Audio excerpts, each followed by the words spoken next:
India TV YouTube channel को subscribe करें और बेल आइकन दबाएं।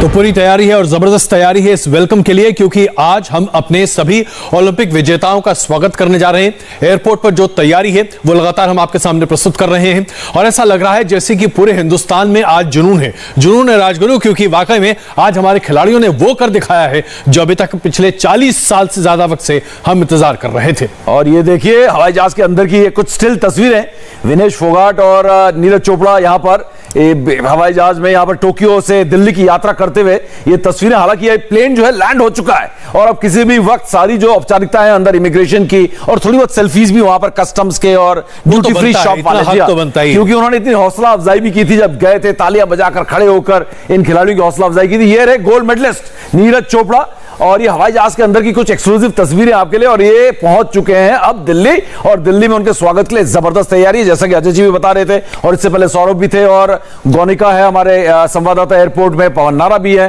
विजय लक्ष्मी भी है, जहां पर अशोका होटल में सम्मानित किया जाना है। लेकिन ताबड़ 6:30 बजे, लेकिन इसको ना ग्रैंड वेलकम तो क्या, तो ताबड़तोड़ वेलकम हो रहा है यहाँ पर। नहीं बिल्कुल, इसमें देखिए और ये मजा आ रहा है क्योंकि आज जिस तरीके से हमने एक ऐसे क्षेत्र में गोल्ड हासिल किया है जिसके बारे में हिंदुस्तान में कभी कोई चर्चा तक नहीं करता था, तो ये वाकई में सोचने वाली बात है। और उसके बाद अगर आप तमाम टीम के परफॉर्मेंस को देखें, कई ऐसे स्पोर्ट्स हैं, गोल्फ, जिसमें हम अपने आप को कभी दुनिया के टॉप 10 में शामिल कर ही नहीं पाते थे, लेकिन आज हम वो भी कर पा रहे हैं। पवन नारा इस वक्त हमारे साथ मौजूद है। पवन, ये बताइए कि वहां अभी परवान चढ़ रहा है, माहौल जबरदस्त और मेरे पास चैलेंजर होते हुए मेडल लिया है देश के लिए। बिल्कुल, आपको मेडल की उम्मीद थी क्या? रंग पे भी कोई चर्चा हुई थी? रंग को हुई थी, 2024 में पूरा कर दिया, पावर मेडल हुआ। ये बजरंग पूनिया का कॉन्फिडेंस है कि पिताजी को फोन पर कहा, पिताजी माफ करना, अब की बार ब्रॉन्ज हुआ, 2024 में इस पदक का रंग बदल के सुनहरा कर दूंगा, ये वादा किया है। और इसी वादे पर पिताजी के चेहरे पर मुस्कान है और पिताजी चेहरे पर मुस्कान देखने लायक है। और यही वो वादा है जिस वादे के बाद पिताजी अपने बेटे का स्वागत करने के लिए तैयार है। पूरे गांव के लोग यहाँ बजरंग पूनिया को रिसीव करने के लिए पहुंचे हैं। अब यहाँ न जाने कितनी ढोल की टीमें हैं, नगाड़े की टीमें हैं, कितने लोग हैं, सब अपने हीरो का स्वागत करने के लिए यहाँ पहुंचे हुए हैं। ये एयरपोर्ट की तस्वीर है, हर किसी कोने से आपको ढोल नगाड़े हुए गूंजते हुए नजर आएंगे। और ये खिलाड़ियों का भरोसा है।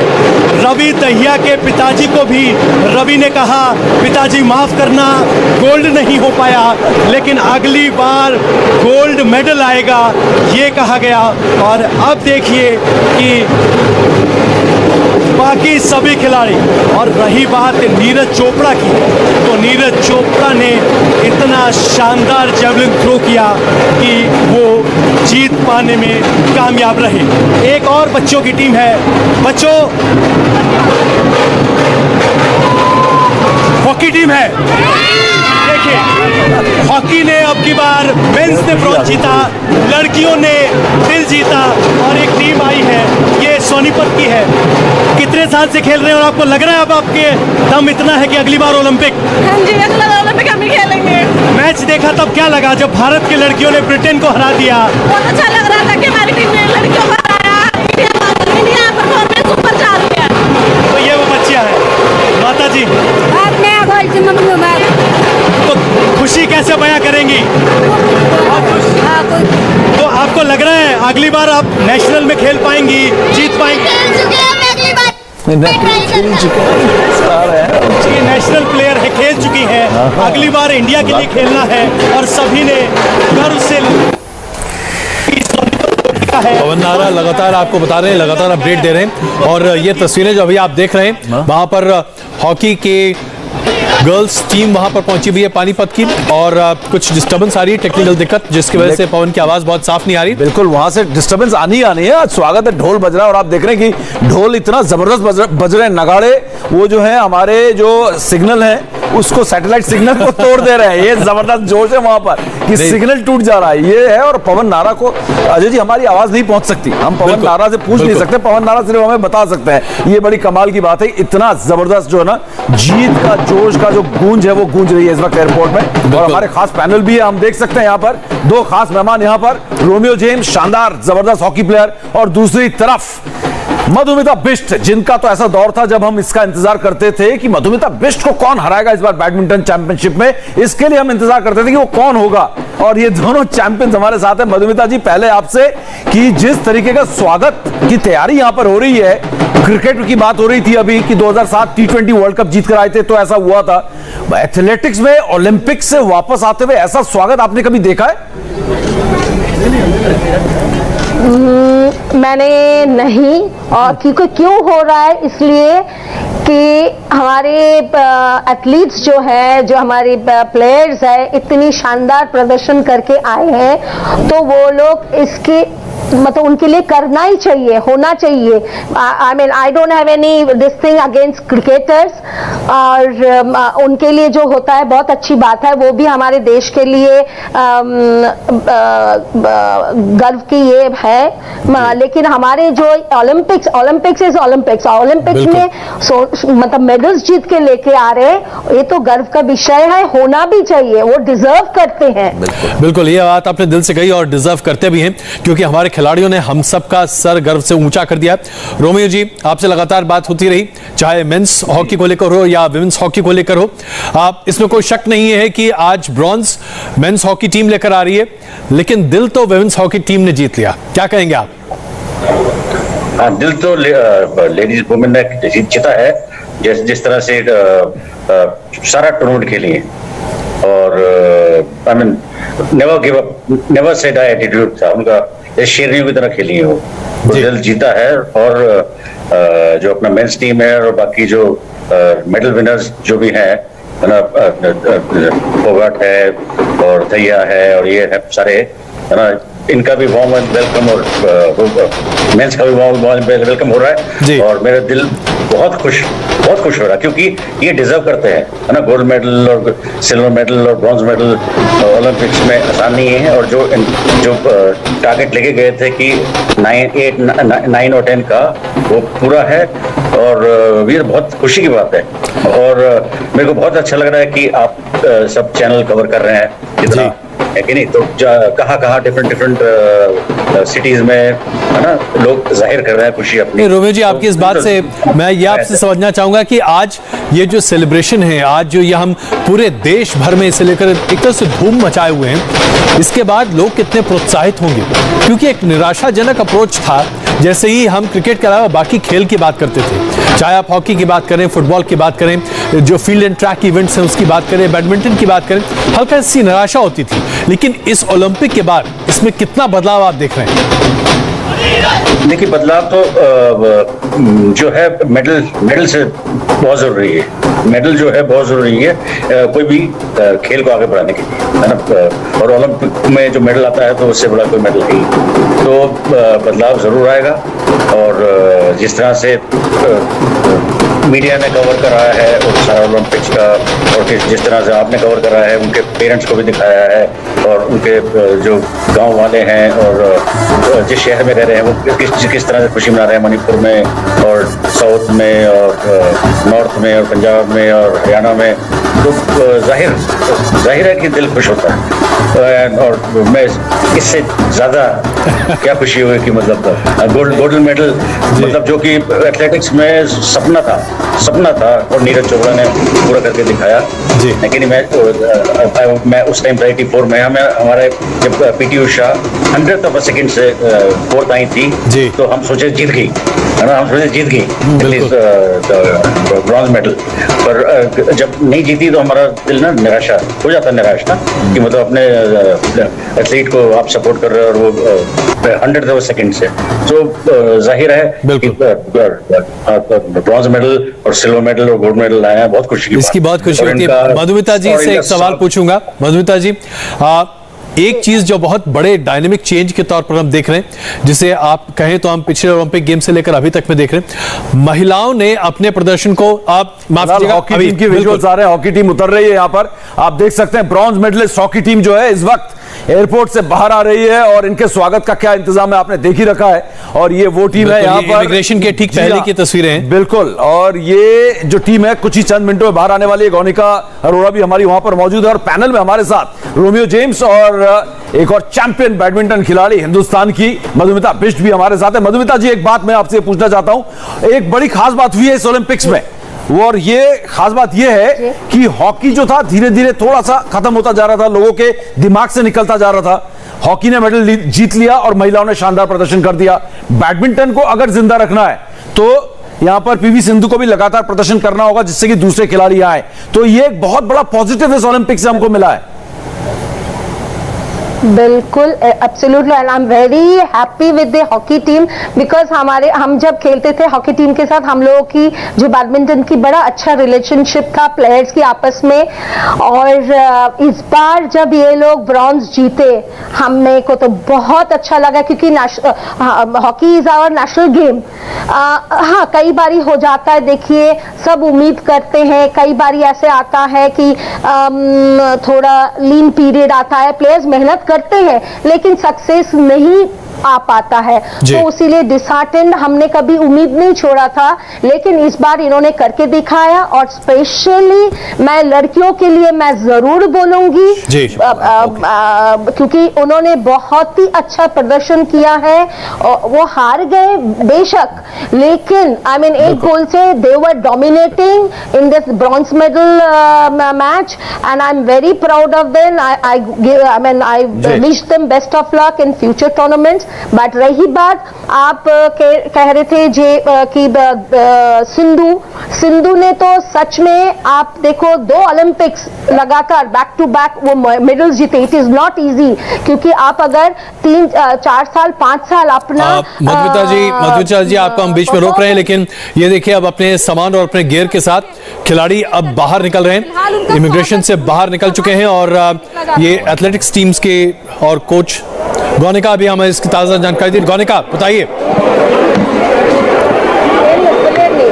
देखिए, अभी कोच और टीम से जुड़े लोग बाहर निकले हैं, अभी बाकी के जो प्लेयर्स हैं, जो एथलीट्स हैं, वो भी निकलना बाकी है। और क्योंकि यहाँ पर भीड़ काफी ज्यादा हो रही है और इसीलिए यहाँ पर इंतजार किया जा रहा है कि जैसे ही थोड़ी भीड़ कम हो उनको यहाँ से बाहर निकाला जाए, पूरी सुरक्षा में उनको यहाँ से निकाला जाएगा। और ये देखिए, अब सिर्फ इंतजार किया जा रहा है कि जैसे ये गेट खुलेगा, क्योंकि सामान ऑलमोस्ट प्लेयर्स का निकाला जा चुका है और बाकी प्लेयर्स का सामान यहाँ से निकाला जाएगा। धीरे धीरे करके सामान को गाड़ियों में शिफ्ट किया जाएगा और फिर एक एक करके सभी एथलीट्स इस वक्त बाहर निकलेंगे। अंदर जो सारी फॉर्मेलिटीज हैं वो लगभग कहें तो हो चुकी होगी क्योंकि सामान सबका बाहर निकल रहा है। अब पुलिस पूरी तरीके से, पुलिस सीआईएसएफ आईटीबीपी पूरी तरीके से अब चौकन्नी हो गई है क्योंकि अब खिलाड़ियों को सुरक्षित यहाँ से बाहर निकालकर उनकी गाड़ियों में, बसेस में उन्हें एयरपोर्ट से बाहर निकालकर अब लेकर जाना है अशोका होटल, जहां पर उनका फेलिसिटेशन का प्रोग्राम रखा गया है।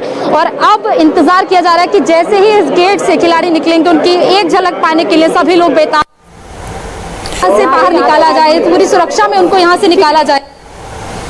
बिल्कुल, और खास बात यह है कि जो यहाँ पर गौनिका को, वैसे मेरी आवाज नहीं जा रही है लेकिन गौनिका, हमारे ओलंपियंस यहाँ आ रहे हैं। जी हाँ, लेकिन गौनिका सवाल ये उठता है कि इनके परिवार वाले इनसे कैसे मिलेंगे और परिवार वालों से मिलकर क्या परिवार वालों से यहाँ पर सीआईएसएफ की जो फौज लगी हुई है यहाँ पर उनको वहां से निकाल कर फिर उनको अशोक होटल लेकर जाना है जहां पर उन्हें सम्मानित किया जाएगा, उनको जो प्राइज मनी मिलना है तो बहुत ज्यादा टाइट है, बहुत टाइट है। तो फैमिली मेंबर जो यहाँ पर रवि दहिया के पिताजी आए हुए हैं, बजरंग पूनिया के पिताजी आए हुए हैं, तो ये मिलेंगे कैसे, ये अपने आप में एक बहुत बड़ा सवाल है जो हम चाहेंगे कि पवन नारा और गौनिका बताएं कि क्या इंतजाम किया है परिवार वालों को मिलने के लिए एयरपोर्ट में, क्योंकि सीधा ये लोग को अशोका होटल, क्योंकि अगर 6:30 बजे का कार्यक्रम है जो अशोका होटल में है। ये बिल्कुल बड़ी चुनौती है सीआईएसएफ के सामने, पुलिस के सामने कि कैसे यहाँ से खिलाड़ियों को निकाल कर ले जाया जाए, क्योंकि जो परिवार के लोग हैं वो भीड़ के अंदर इस वक्त मौजूद हैं जहाँ पर इस वक्त बैंड बाजा और ढोल नगाड़े बज रहे हैं। और यहाँ से उन्हें निकाल कर कैसे वहाँ तक ले जाया जाए, क्योंकि अगर परिवार से मिलने दिया जाएगा तो जाहिर तौर पर पूरी तरीके से भीड़ उन्हें घेर लेगी और सुरक्षा को लेकर ये रिस्क नहीं लिया जा सकता है, क्योंकि यहाँ से उन्हें टाइम पर अशोका होटल भी पहुँचाना है जहाँ पर उनका फेलिसिटेशन का प्रोग्राम किया जाएगा। उसके बाद इसीलिए ये ध्यान रखा जाएगा कि परिवार के लोगों से अपील होगा कि इसलिए हम दर्शकों को दिखा रहे हैं हम एयरपोर्ट के ठीक बाहर की तस्वीरें आपको दिखा रहे हैं। सुरक्षा के इंतजाम भी वहां पर पूरे हैं, पूरे पुख्ते सुरक्षा का इंतजाम है। और उसके साथ साथ सबसे बड़ी बात यह है कि अभी टाइम मैनेजमेंट अपने आप में बहुत महत्वपूर्ण है। 6:30 बजे अशोका होटल में स्वागत समारोह का आयोजन किया गया है, जहां पर खिलाड़ियों को पहुंचना आवश्यक है। तो ये माना जा रहा है कि खिलाड़ियों को एयरपोर्ट से अब सीधे अशोका होटल ले जाया जाएगा, जहां उनका स्वागत किया जाएगा। और उसके बाद ऐसा लगता है कि वो अपने परिजनों से भी मिल पाएंगे, लेकिन परिजनों को अभी तो शायद उनके पांव जमीन पर पड़ ही नहीं रहे होंगे। हर कोई बस आज हवा में ही होगा, इसमें कहीं तो कोई दो राय नहीं है। मधुमिता जी, आपने अभी महिलाओं के परफॉर्मेंस की बात की, हॉकी की, लेकिन अगर मैं इससे भी थोड़े बड़े कैनवस की बात करूं, जो इस बार महिलाओं का प्रदर्शन ओलंपिक्स में पूरा रहा है, ऐसा लगता है जैसे कि महिलाओं ने अब यह सिद्ध कर दिया है कि वो हिंदुस्तान में अग्रणी भूमिका में हैं। खेल के पूरे और किसी भी क्षेत्र में, चाहे आप गोल्फ की बात करें, चाहे हॉकी की बात करें, चाहे आप कोई भी और क्षेत्र की बात करें। बिल्कुल, सब कहते हैं ना वीमेन एम्पावरमेंट। सो डेफिनेटली आप देखिए पिछले साल भी आप देखिए हमारे ओलंपिक में 2 मेडल आए, दोनों वीमेन एथलीट्स, एक पीवी सिंधु और साक्षी मालिक ये लेके आए थे। बट इस बार भी हमारे लड़कियां, आप पीवी सिंधु, चानू, लवलीना, इवन हमारी हॉकी वीमेन टीम, मतलब they just missed. I mean, it was very bad luck. Even Aditi, Ashok, even they I mean, it was very bad luck. But they're definitely they're there. It was the share of, but we are very proud of them. But आप इससे पहले एक question आप लोगों ने पूछा था कि देखिए, जब ऐसे होता है, जब हमारे लंदन ओलंपिक में बैडमिंटन के बारे में मैं बोल सकती हूँ कि जब साइना ब्रॉन्ज जीत के आई, तो हमारे गेम काफी बच्चे जो यंगस्टर्स होते हैं ना, दे गेट ओके, साइना जीत के आई तो they get into badminton. Then जब पिछली बार सिंधु जीती, इवन हमने अपने एकेडमी में देखा सब बैडमिंटन खेलना चाहते थे। बट इस बार मेरे को बड़ा अच्छा लगा कि हमारे नेशनल गेम हॉकी में इतना अच्छा प्रदर्शन किया है, तो उसकी वजह से और ज्यादा सब मधुमिता जी, अब तो जैवलिन थ्रो को लेकर बहुत दिलचस्पी होगी। अभी तक तो लोग समझते थे कि भाला फेंकने की बात है, लेकिन भाले से आगे बढ़कर ये जैवलिन थ्रो बहुत जबरदस्त होगा। बिल्कुल, ये लोग फिर क्या हो जाते हैं, छोटे बच्चों का जो है, क्योंकि आजकल टीवी में आप लोग सब दिखाते हैं, सबको पता है Olympics, what is Olympics at the young age, सबको पता है। तो बच्चे जो है ना रोल मॉडल बना लेते हैं। तो आज स्पेशली आज एक ओलंपिक में हमारे अभिनव बिंद्रा जो है बिल्कुल लेके आए थे इससे पहले गोल्ड मेडल, और ट्रैक एंड फील्ड जो मदर स्पोर्ट है, क्षमा चाहते हैं मधुमिता जी, आपको बीच में रोक रहे हैं, लेकिन अभी ये ताजा तस्वीरें आ रही हैं, ताजा तस्वीरें हैं भारतीय हॉकी टीम की जो कि ब्रॉन्ज मेडल जीत कर आई है, और अभी वो बाहर निकल रहे हैं एयरपोर्ट से, अभी कुछ ही क्षणों में बाहर भी निकलेंगे। उसकी तस्वीरें भी मोनिका आप सबों के सामने प्रस्तुत करेंगी। लेकिन ये तस्वीरें जो आप अभी अपने स्क्रीन पर देख रहे हैं, ये वो लड़ाके हैं जिन्होंने हिंदुस्तान का सर ऊंचा किया है। 40 साल के बाद भारतीय मेंस हॉकी टीम ने कोई पदक जीता है, और ये ब्रॉन्ज मेडल हमारे देश के लिए उतना ही महत्वपूर्ण है जितना हमने पहले हॉकी के क्षेत्र में अपनी ख्याति कमाई थी। रोमियो जी, अगर बात करें, रोमियो जेम्स जी, आपको आवाज आ रही होगी, तो जो हॉकी में कमाल हुआ है, जैसे मधुमिता जी बोल रही हैं, उसका एक असर पड़ता है और बहुत सारे बच्चे खेलने आते हैं। और ये जो स्वागत हो रहा है ना, ये स्वागत, इसका भी असर पड़ेगा। जिस तरीके से बच्चे आज पूरे हिंदुस्तान में देख रहे हैं, बहुत खुश हूँ। पुराना सपना पूरा हुआ है कि बात करते हैं, सच में बहुत खुश हूँ। आप लोग जब मैदान पे थे तो कैसी फीलिंग आ रही है? वही है, बहुत फील हो रहा था। इंडिया का फ्लैग ऊंचा किया था, बहुत अच्छा है। रोमियो जी, ये स्वागत का कितना असर पड़ने वाला है, क्योंकि इस तरीके के जो स्वागत होते हैं, इस तरीके का जो माहौल होता है, जो छोटे बच्चे होते हैं 7, 8, 12 साल वाले जो एकेडमीज में हैं आपके, या जो खेल को अभी सोच रहे हैं, उनके दिमाग में हमेशा के लिए बातें याद रह जाती हैं कि इस तरीके का वेलकम हुआ था, और इसलिए वो खेल से जुड़ते हैं। तो क्या इस तरीके का माहौल का असर भी पड़ता है अपकमिंग जनरेशन पे? जो बोलते हैं, जिसको बोलते हैं ना, जब यंग माइंड जब यंग होता है तो वो दे स्टार्ट ड्रीमिंग, है ना। आप ख्वाब देखते हैं कि अगर जो इनको मिल हो रहा है और मैं इस स्पोर्ट में हूँ, तो मैं भी ड्रीम करूंगा, है ना, मैं भी ड्रीम करूंगी कि मैं भी अपने कंट्री के लिए अच्छा खेलूं और सिल्वर और गोल्ड और कहीं अपने कंट्री को मुकाम पे पहुंचाऊं, तो रोल मॉडल ऑटोमेटिकली बन जाते हैं। जैसे मैं बता रहा था कि मेरी डॉटर ने जब उस रोमियो जी आपको रोक रहा हूं, आई एम सो सॉरी, मैं आपको रोक रहा हूं, आपकी इस पूरी बात को पूरी सुनूंगा, लेकिन इस वक्त हमारे साथ एक और स्टार एथलीट हमारे साथ है, आप देख सकते हैं। बहुत बहुत स्वागत है और बेहतरीन प्रदर्शन आपका, बहुत सारी बधाइयां भी शिवपाल कि आपके साथी जैवलिन थ्रोअर ने गोल्ड मेडल हासिल किया और आप एक साथ प्रैक्टिस करते हैं और एक साथ आप एक दूसरे की हौसला अफजाई करते हैं, इसलिए सफल हो पाया। अपने अनुभव को भी और यहां पर नीरज चोपड़ा के उस गोल्ड मेडल थ्रो के बारे में आप कुछ बताएं, क्योंकि आप खुद टोक्यो ओलंपिक्स में उस टीम का हिस्सा थे, आप दोनों ने क्वालिफाइंग एक साथ थ्रो किया जैवलिन का। Thank you sir, thank you so much. पहले तो ये सर मेडल पूरे देशवासियों हम सभी के लिए सर ये बहुत बड़ी चीज है और इससे आने वाले टाइम में सर एथलेटिक्स में बहुत कुछ बदलने वाला है और इससे पूरे एथलेटिक्स में बहुत एथलीटों का बेनिफिट होने वाला है, स्पेशली पूरे जेवलिन थ्रोअरों का। और सर हम लोग 8 साल से साथ में ट्रेनिंग कर रहे हैं, मैं और नीरज। इससे पहले भी सर 2016 में भी हम ओलंपिक्स के लिए क्वालिफाई करने वाले थे, हम दोनों लोग।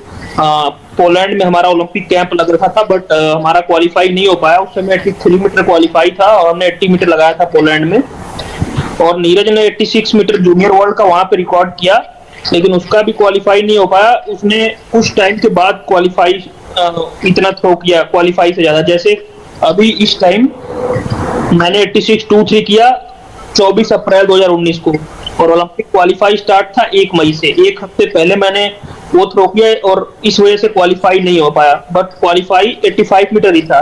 मैंने 1.5 मीटर एक्स्ट्रा किया, मगर क्वालिफाई इसलिए नहीं हो पाया ताकि मैंने एक हफ्ते पहले वो थ्रो करी। तो उसी तरह नीरज ने भी 2016 में 86 मीटर जब लगाया जूनियर वर्ल्ड चैंपियनशिप में, जब उसने रिकॉर्ड करा, तो वो क्वालिफाई काउंट नहीं हो पाया ताकि उस समय ओलंपिक्स का क्वालिफाई बंद हो चुका था। तो अब जब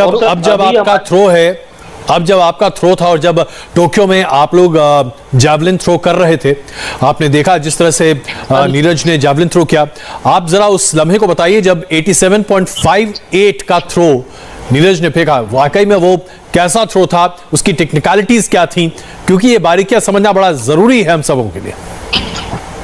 सर 87 को जो नीरज ने थ्रो लगाया वो उसने कोई पहली बार नहीं लगा, उसने बहुत बार इतना थ्रो रिपीट कर चुका है। सर एशियन गेम्स में उसने 88 कुछ लगा के जब गोल्ड लिया था और रिकॉर्ड करा था, जब उसने नेशनल रिकॉर्ड 88, तो हम लोग तो ये सोच रहे थे कि वो अपना बेस्ट करेगा, लेकिन ये बेस्ट से भी बेस्ट है सर गोल्ड आना, इसलिए हम सभी लोगों को बहुत इससे खुशी है जी। मगर ये भी हमारे मन में था कि जोहानस वेटर जो थे जर्मनी के, ये था कि उन्होंने 90 मीटर से ऊपर बहुत बार कर रखे हैं, 97 मीटर उन्होंने कर रखा है, तो हमारे मन में ये डर था कि ये अच्छा कर सकते हैं। लेकिन जब वो बेस्ट ऑफ 8 से बाहर हो गए थर्ड थ्रो के बाद, तब तो हम श्योर हो गए कि अब तो कोई इससे अधिक नहीं फेंक सकता 87 मीटर से, और अब हमारा गोल्ड निश्चित है। जी शिवपाल जी जो नीरज चोपड़ा है बता रहे थे कि वो रात को सो नहीं पा रहे थे, कहीं ना कहीं उनको लग रहा था कि शरीर इतना गर्म हो जा रहा है उनका, और उठ खड़े हो रहे हैं, रात को 2 बजे सोए, 5 बजे उठ गए, फिर सोने की कोशिश की, ब्रेकफास्ट किया, फिर उठ जाते हैं।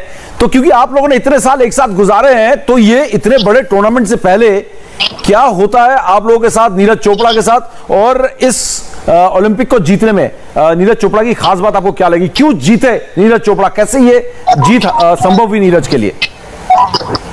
सर पहली बात तो सर कि जो रही कंपटीशन से पहले वाली रात की बात सोने की, तो सर वो नींद किसी भी मुझे लगता है एथलीट को बढ़िया से नहीं आती उस टाइम, और इतना बड़ा कंपटीशन था, मैं भी नहीं सोया था उस दिन बढ़िया से, जिस दिन मेरा क्वालिफाई राउंड था। तो सबके लिए सर होता है, वो माइंड में वही चीज चल रहा होता है, इसलिए नींद नहीं आती अच्छे से। बट नीरज ने बहुत अच्छी ट्रेनिंग कर रखी थी सर, और उसका नतीजा हम सभी लोगों के सामने है। हम लोग श्योर थे कि वो मेडल तो लेके ही आएगा सर, इसमें कोई दो राय नहीं थी, लेकिन ये नहीं था कि गोल्ड आएगा, और इससे हम लोगों को बहुत खुशी है सर। शिवपाल जी, जैवलिन को लेकर हमारे देश में जागरूकता अगर आप देखें तो बहुत बड़े पैमाने पर नहीं है। लोग जैवलिन थ्रो को बहुत बड़े पैमाने पर समझते नहीं हैं, उसकी बारीकियां नहीं जानते। क्या हमारे दर्शकों को इसकी बारीकियां बताएंगे, क्योंकि तब लोगों को समझ में आएगा कि कितनी बड़ी जीत है। अब जानेंगे सर लोग, अब धीरे धीरे लोग जैवलिन को जानने लगे सर। जी लेकिन जी हाँ, और एक सवाल यहाँ पर यह भी था जैवलिन को लेकर, ये जो हमारी बातें हो रही हैं, आपकी रात को नींद नहीं आती, लेकिन एक बात ये भी कहते हैं कि नीरज की जो कदकाठी है वो 5 फुट 10-11 इंच के हैं, और आप योनास वेटर को देखें और बाकियों को देखें, बड़े लंबे चौड़े मस्कुलर, ऐसा लगता है कि उठा के नीरज को भी साथ में फेंक देंगे, लेकिन नीरज ने सबको उठा के पटक दिया वहां पर। तो ये क्या वजह है कि जी सर ये जो जैवलिन थ्रो है इसमें कोई कदकाठी या कोई रोल नहीं है सर। इसमें मेन है आपकी टेक्निक, आपकी स्पीड, आप कितना फिट हैं उस टाइम पे और उस दिन पे डिपेंड करता है कि आपकी ट्रेनिंग कैसी हो रखी है, आप कितने फिट हैं और आपने कितनी ट्रेनिंग में थ्रो कर रखी है, आपका पूरा साल का ट्रेनिंग कैसे गया है। इसमें कदकाठी का कोई रोल नहीं है सर। जिनका एशिया रिकॉर्ड है, जो चाइना के हैं, वो मुझे लगता है 5'8" ही उनकी हाइट है और उन्होंने 91 मीटर करके एशिया रिकॉर्ड कर रखा है जैवलिन में, जो चाइना के हैं। तो जो अभी 71 मीटर फेंक के ओलंपिक में क्वालिफाई राउंड से बाहर थे। तो सर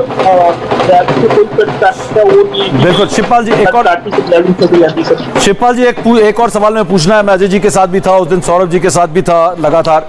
अब उनका कहना है कि 90 मीटर क्रॉस करना है, वो मैजिक मार्क क्रॉस करना है, जिससे कि लगातार वो मेडल में उनका नाम रहे मेडलिस्ट में। तो ये 90 मीटर पहुंचने में कितना वक्त लग सकता है? क्या पेरिस से पहले वो 90 का मार्क, मैजिक मार्क क्रॉस करके 93, 94 पहुंचेंगे नीरज?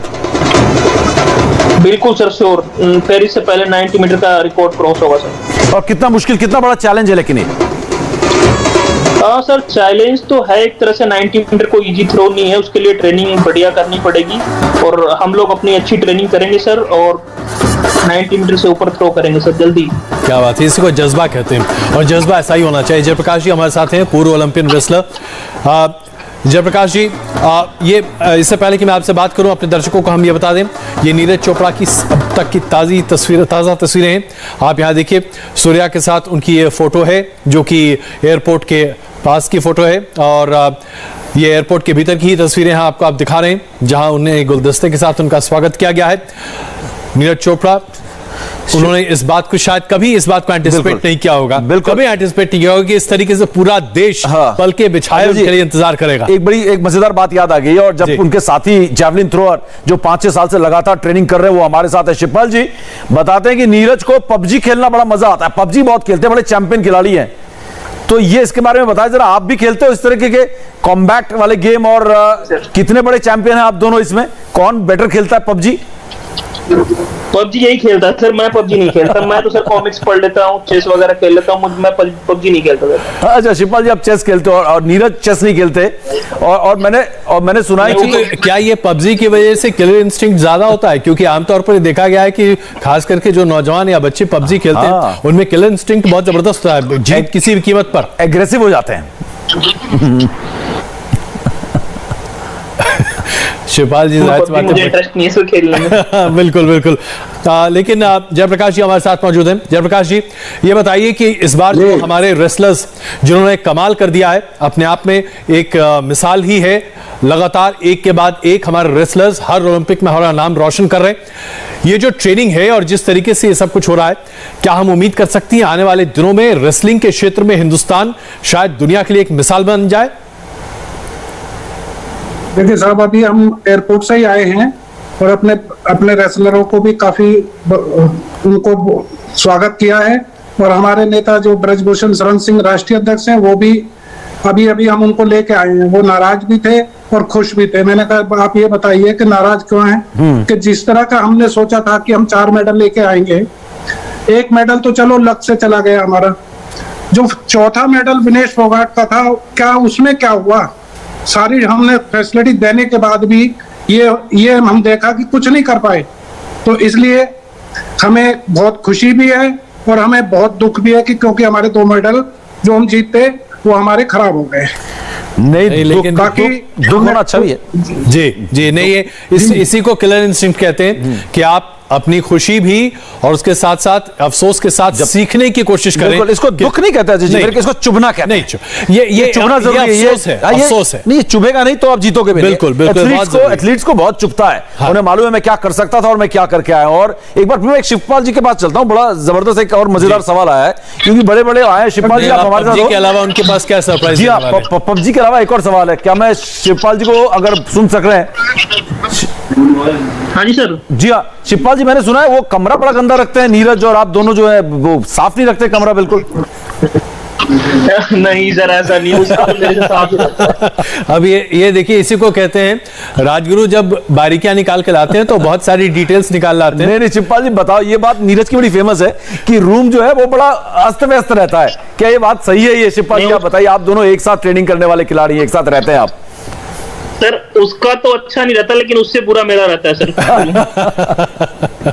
नहीं, लेकिन देखिए जब आदमी बहुत फोकस्ड होता है तो इस तरह की चीजें आमतौर पर हो जाती हैं, आपका ध्यान सिर्फ एक जगह केंद्रित होता है। हाँ। और ये अपने आप में बहुत महत्वपूर्ण है, क्योंकि अगर आप जैसे अर्जुन को सिर्फ मछली की आंख दिख रही थी, अगर उसके अलावा खिलाड़ी को कुछ और दिखे तो फिर और बर्दाश्त नहीं कर पाता। ये तस्वीरें अभी आप देख रहे हैं एयरपोर्ट की, जहां पर खिलाड़ी बाहर निकल रहे हैं, परिजनों से मिल रहे हैं, अपने परिवार से मिल रहे हैं, और परिवारजन लगातार खुशी का इजहार कर रहे हैं। ने भी घेर रखा है, और मीडिया जाहिर सी बात है, ये तो हमारा आज का दिन बनता ही है कि हम दर्शकों तक ताजा तरीन तस्वीरें पहुंचाते रहें। ये दिल्ली एयरपोर्ट के बाहर की आप तस्वीरें देख रहे हैं, जहां पर खिलाड़ियों का जबरदस्त स्वागत किया जा रहा है। और इसके बाद सभी खिलाड़ी अशोका होटल पहुंचेंगे, जहां शाम 6:30 बजे उनके लिए स्वागत समारोह का आयोजन किया गया है। और जाहिर सी बात है, ये स्वागत अभी इतनी जल्दी थमने वाला नहीं है। अभी जैसे जैसे खिलाड़ी अपने अपने जगहों तक पहुंचेंगे, वहां पर स्थानीय स्तर पर उनका स्वागत होगा, जो कि अपने आप में एक नजीर स्थापित करता है कि आप अगर भारत के लिए कुछ करते हैं तो हर हिंदुस्तानी तहे दिल से आपको शुक्रिया अदा करता है। बिल्कुल। और शिवपाल जी के पास एक बार मैं फिर चलूंगा। शिवपाल जी, अब जब फाइनल हुआ, आपने, क्योंकि आप खुद क्वालिफायर्स में थे, आपने नीरज चोपड़ा के साथ थ्रोज किए, तो क्या इसमें कुछ समस्या थी? क्योंकि जैसे योनास वेटर ने कहा कि ये जरा इसकी जो पेस थी वो समझ में नहीं आया, इसकी वजह से मेरे थ्रोज नहीं गए। क्या यहाँ पर मुश्किल था थ्रो करना थोड़ा? नहीं सर, ऐसा कुछ नहीं। थोड़ा सा ग्राउंड गर्मी बहुत ज्यादा थी, इसलिए यूरोप वालों को थोड़ा दिक्कत हो रही थी, ताकि बी ग्रुप जब हम लोगों का हुआ स्टार्ट तो उस समय गर्मी थोड़ी बढ़ गई थी। शिवपाल जी, आपके दोस्त आ गए बाहर, आपके दोस्त बाहर आ गए, उनकी सीधी तस्वीरें अभी हम अपने दर्शकों को दिखा रहे हैं। नीरज चोपड़ा जो कि गोल्ड मेडल जीत कर आए हैं जैवलिन थ्रो में, अभी एयरपोर्ट से बाहर निकल रहे हैं। उनकी सीधी तस्वीरें अभी आप अपने स्क्रीन पर देख रहे हैं। नीरज चोपड़ा जो कि ओलंपियन इस बार करार दिए जा सकते हैं, क्योंकि गोल्ड मेडल उन्होंने जीता है और उनका थ्रो अभी कम से कम दुनिया में सबसे अच्छा माना जाएगा, क्योंकि ओलंपिक में इस बार उन्हें इसकी जीत मिली है। बाकी परफॉर्मर्स ऐसा परफॉर्मेंस नहीं दे पाए, और खिलाड़ी भी इस लम्हे को अपने पास सजो के रखना चाहते हैं। इंपॉर्टेंट होता है कि जब आप गोल्ड मेडलिस्ट के साथ खुद खड़े हों तो आपको इस बात का एहसास होता है कि अगली बार हमारी बारी भी है। ये अजय जी देखिए, ये तस्वीरें, ये एयरपोर्ट के अंदर की तस्वीरें, और किस तरीके से यहाँ पर भीड़ जो है पूरी तरीके से इनको घेरे हुए है। सिक्योरिटी का घेरा ना हो तो नीरज चोपड़ा एयरपोर्ट से भी बाहर ना निकल पाए। बाहर निकल के क्या होगा इसका अंदाजा लगाना तो मुश्किल ही है, क्योंकि यहाँ पर ना सिर्फ नीरज के गांव के हैं बल्कि पहलवानों के गांव के भी सारे फैंस जो है पहुंचे हुए हैं। तो ये है नीरज की तस्वीरें, हालांकि आप लूप में देख रहे हैं, लेकिन इसके बाद वो बाहर आ रहे हैं। ये बाहर की आती हुई तस्वीरें, और देखिए एयरपोर्ट के अंदर क्या माहौल है यहाँ पर। और शिवपाल जी, क्योंकि आप साथी थ्रोअर हैं, कितना मोटिवेट हो रहे हो आप इन तस्वीरों को देख के कि पेरिस में मेरे को भी कुछ कमाल करके आना है?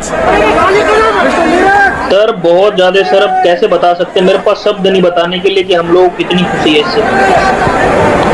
जाहिर सी बात है, और ऐसे में इस बात को भी आदमी नोट करता है कि भाई अच्छा ऐसा हुआ इस बार, अगली बार बताते हैं हम कैसा करके आते हैं। बिल्कुल। और यही चीज है जो आपको प्रेरित करती है कि आप आगे बढ़कर अपने बेस्ट का भी बेस्ट परफॉर्मेंस सामने रखते हैं, और आपके ऊपर प्रेशर नहीं होता, लेकिन आपके सामने एक इंस्पिरेशन है। और ये कोरोना टेस्ट करवा रहे हैं, कोविड टेस्ट RT-PCR, जो कि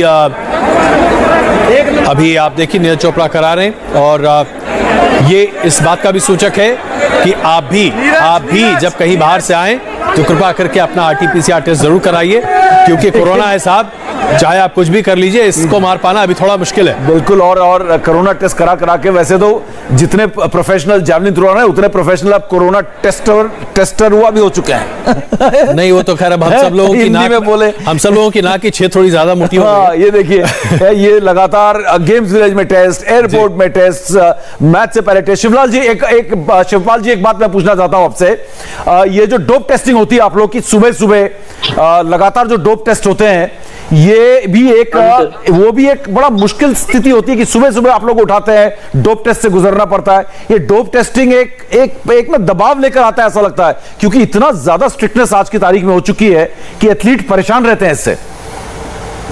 हाँ सर, थोड़ा तो प्रॉब्लम होता है था कि जैसे हम लोग सुबह का टाइम या फिर रात का टाइम भर के रखते हैं, या फिर जैसे सोने का टाइम होता है उस समय भरते हैं, ताकि उस समय कहीं हम जाते नहीं, रूम में रहते हैं, 1 घंटे में भरना पड़ता है, या फिर सुबह का टाइम भरते हैं ज्यादातर।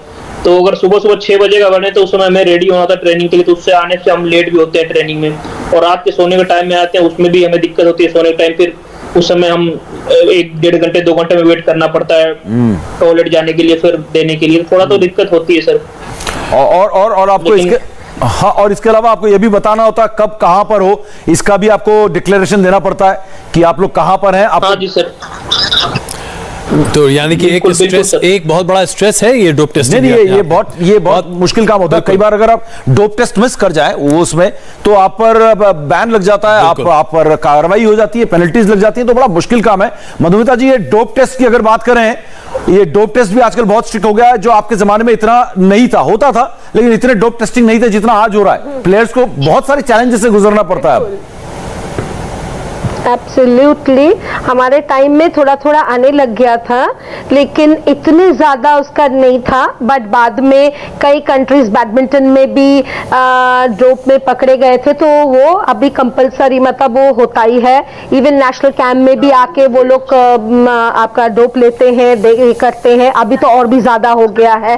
सो है, इसके महत्व है, अच्छी बात भी है। हाँ, प्लेयर्स को परेशानी, स्पोर्ट्समैन को थोड़ा परेशानी तो होता ही है, क्योंकि इनको फोकस करना पड़ता अपने गेम में। अगर जैसे ये बता रहे थे कि सुबह मतलब लेट हो जाते हैं ट्रेनिंग के लिए, रात को लेट हो जाते हैं सोने के लिए, नेचुरली ये डिस्टर्ब, एक प्लेयर्स का ना फोकस रहता है, उसका एक टाइम टेबल होता है कि मेरे को इस समय ये करना है, इस समय ये करना है, मतलब they have a time table, and because they have to follow, that's the discipline, you have to be focused in that and your dedication is there. So उसमें अगर प्लेयर्स ना वो थोड़ा सा प्रेशर हो ही जाता है, तो मतलब लेकिन we can not help it, it's I mean world body का ये है। मधुमिता जी, अभी आप तस्वीरें देख रही हैं, अभी आपने दर्शकों को तस्वीरें दिखा रहे हैं। अब राजगुरु, इससे आप ही बेहतर डिस्क्राइब कर सकते हैं प्लीज। नहीं, बेहतर क्या, ये हम और आप लगातार एक्सपीरियंस कर चुके हैं, और 2007 वर्ल्ड कप की यादें आपने दिलाई थी।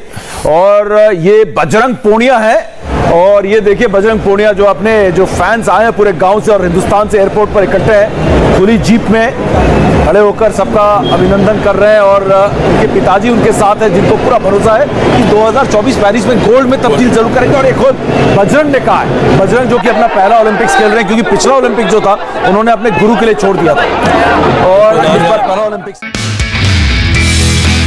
नमस्ते, मैं हूं मीनाक्षी जोशी। वीडियो और खबरों से अपडेट रहने के लिए India TV YouTube channel subscribe करें, बेल आइकन दबाना ना भूलें। जुड़े रहें इंडिया टीवी के साथ।